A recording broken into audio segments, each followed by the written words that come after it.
22대 국회의원 선거를 앞두고 여야 비방전이 고발전으로까지 이어지고 있습니다. 이런저런 이유로 선거 때마다 집계되는 선거 사범은 수천 명에 달하는데요.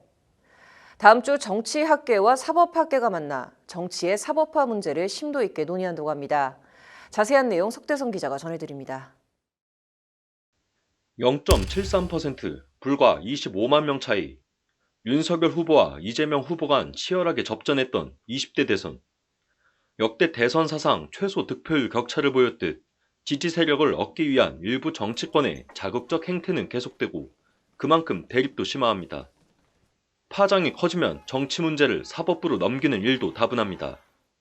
선고가 나오면 정치적 재판이라는 비판도 서슴없이 나오고 법제사법위원회 국정감사 때는 사법부나 검찰을 압박하는 모습도 쉽게 볼 수 있습니다.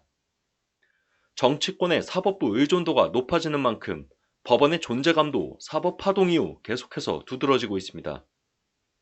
삼권 분립이 분명히 돼 있고 서로의 영역이 있지만 또 서로 견제를 해야 되는 거고, 그래서 균형을 잡아야 되는 거기 때문에 어느 정도는 또 개입을 해야 되는 거다. 다만 어디까지 개입을 해야 되는 거고 어떤 경우에 개입하면 안 되는 거고.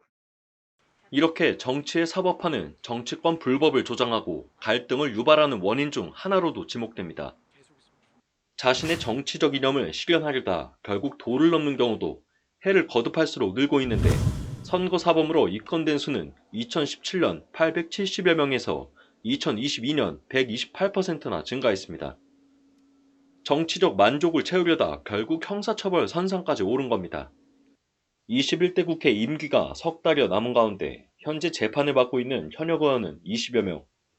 이 가운데 10여 명은 사법 리스크를 안고 한 달여 앞으로 다가온 22대 총선을 준비 중입니다. 법관에게 정치 공동체 방향을 결정하게 하는 건 민주주의에 반한다. 다수결 민주주의의 오남용을 법적 정의에 입각해 견제하는 것이다. 사법 자제의 원칙, 허용선은 어디까지일까?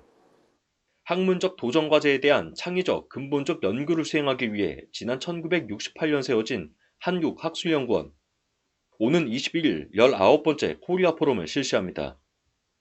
사법부가 과도하게 정치적 판결을 내린다, 외교 문제에 너무 개입을 한다, 이런 얘기들이 이제 나오기 시작했는데, 일방적으로 나쁘다라고 지금 할 수 있는 거냐? 그럼 왜 나쁜 거냐? 어떻게 균형을 잡는 건지, 사법부가 어디까지 행정부의 결정에 영향을 주는 판결을 내릴 수가 있는 건지, 어디까지 입법부가 하는 일에 대해서 사법적인 결정을 내려서 그게 영향을 줄 수가 있는 건지. 22대 총선을 앞두고 또 한 번 갈등하는 대한민국. 선거 후 법원의 손에 촉각을 기울일 정치권. 이번 코리아 포럼은 정치, 외교 분야에서 나타나는 사법화 현상의 원인을 분석하고 대한민국 정치권과 사법부가 나아갈 길을 모색할 예정입니다. 법률방송 석대성입니다.